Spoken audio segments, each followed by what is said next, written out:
What's going on, everybody? Welcome back to the channel. In today's video, we're going to be talking about a topic that's been hitting the Pokemon community hard lately, and that's scalping.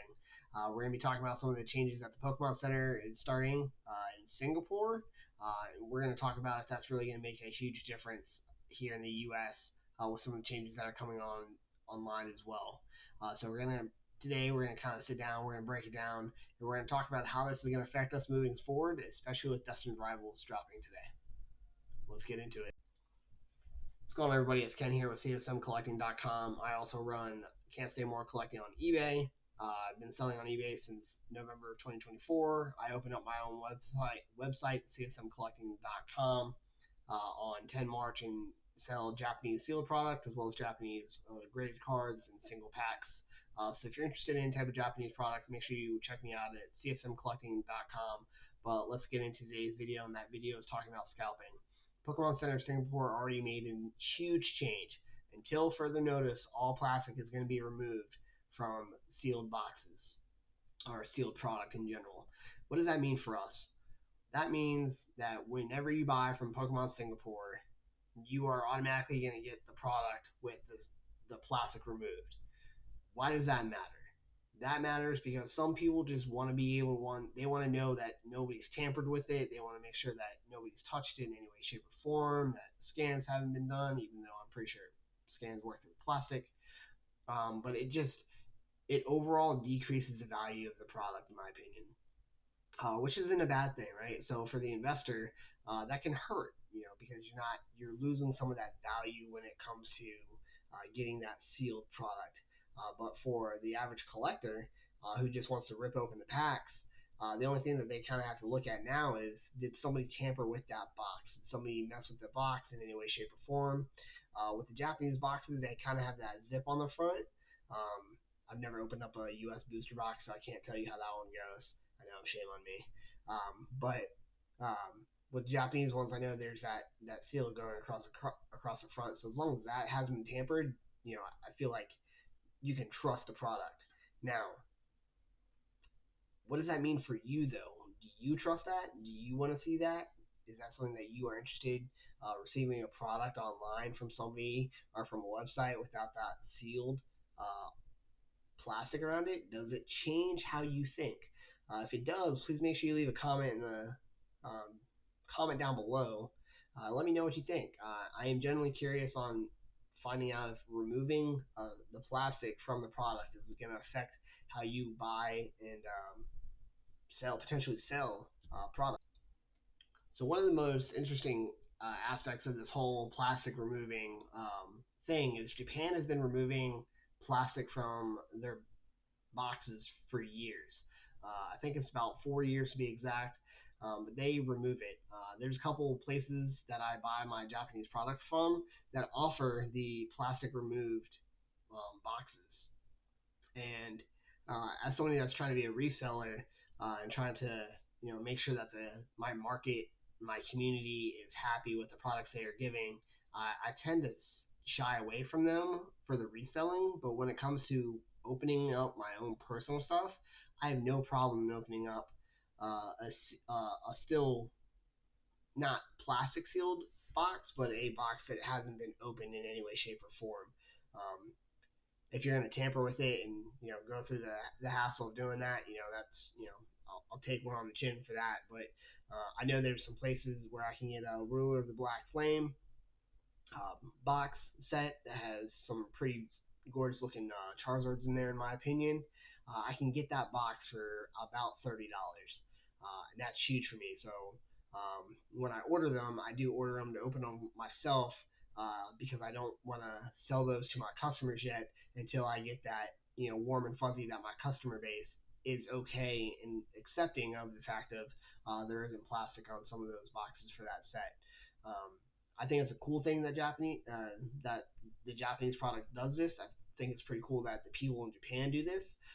And just being stationed over there previously in my career for the military, the culture is very accepting of it. I didn't really hear about too many issues while I was there, but people tend to act differently all over the world. So if Japan's been able to do it, hopefully the U.S. can start doing it soon. Now that Singapore is starting to do it as well. That really matters for this Destined Rivals set that dropped today, but we'll talk further about that in the video later. The next big thing I kind of want to talk about in this video today is the vending machines that are selling Pokemon cards. I've seen some videos on YouTube, some shorts, I've seen some TikTok reels, I've seen some Instagram posts, I've seen some Facebook posts. I can't go anywhere without seeing some of these fights, some of these issues, some of these store workers going to these Pokemon vending machines and buying out all the product. Well, that's apparently going to change. There's going to be a limit on how many you can buy out of each station. And I think that's an amazing thing. I've yet to see a Pokemon vending machine where I live. I live in the Hampton Roads area in Virginia. So I haven't seen any yet, but maybe I just don't go out to the right places to see them. But I would be curious to see them in the future. I think they'll be entertaining to look at, especially if they are selling at MSRP for those products. That would be absolutely amazing. But regardless, the fact that there is going to be changes implemented to these vending machines, I think is a step in the right direction. The reason I really think that's a step in the right direction for the U.S. is some of these newer sets are going to be hitting. We got Destined Rivals coming later this year. We got confirmed Mega coming later this year. I'm pretty sure Black and White's coming later this year. And to be able to see some of those sets, whenever I do find a vending machine that sells these cards, to see these sets in there, because scalpers can't just go and buy all of them and put it out of order immediately like the Pokemon site center was today when it came to Destined Rivals release. Will be a nice change. I think it will be a positive move moving forward for the community. But those are just my opinions. But yeah, I think moving forward, some of these changes that are going on in the U.S. and some of these changes that are going down in Singapore are going to be good for us. So kind of the last thing I want to talk about in today's video is why is scalping at an all-time high right now? And that's because the community, the Pokemon space is booming. There's been a lot of people talking in the space, a lot of these bigger YouTube channels, a lot of these people that follow the community really in depth think that a drop is coming. They think that the Pokemon market is going to decline, whether or not it's because of the actual economy is declining, or people are just going to get burnt out over all the new cards that are coming out. But scalping is at an all-time high. I see it with the Costco runs. I see it in the Facebook groups that I'm at that people are all like, "Yep, I got my 15 boxes out of Costco, or I got my Sam's Club and all these other wholesale places that are sell these Pokemon products that everybody's just going in and buying them."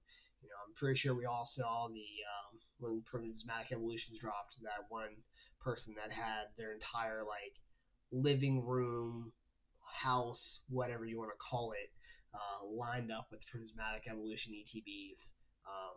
Because scalpels are out there. They're out there, they're buying this product, they're selling it at a crazy price. The collectors don't want to get in at that price. Sometimes there's a lot of people that are still buying at these crazy prices. But for the average collector, they don't want to touch it. They don't want to see that type of prices.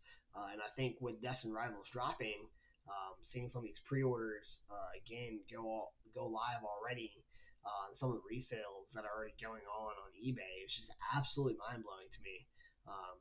I would absolutely love to get a Destined Rivals ETB. I would love to get a booster box of Destined Rivals.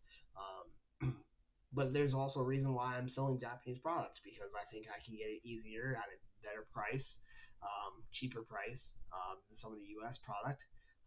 And I've kind of talked about in my previous videos that the Japanese product is better quality in my opinion. But scalping still at an all-time high, even in with some of the Japanese sets. Some of these boxes are going for crazy prices, even over there, which is a market that I monitor pretty closely because it affects me as a reseller. But scalping's at an all-time high. Hopefully we can get it under control in the community. Hopefully we can get it back to a normal state, and hopefully some of these changes at the Pokemon Center is going to help that. If you are interested in future content like this, please make sure you hit that like, subscribe button down below, and give me your comments, give me your thoughts. Do we think that this is actually going to help the community? Do we think it's going to hurt the community? just tell me what you think. I'm generally curious. And until the next one, have a good one.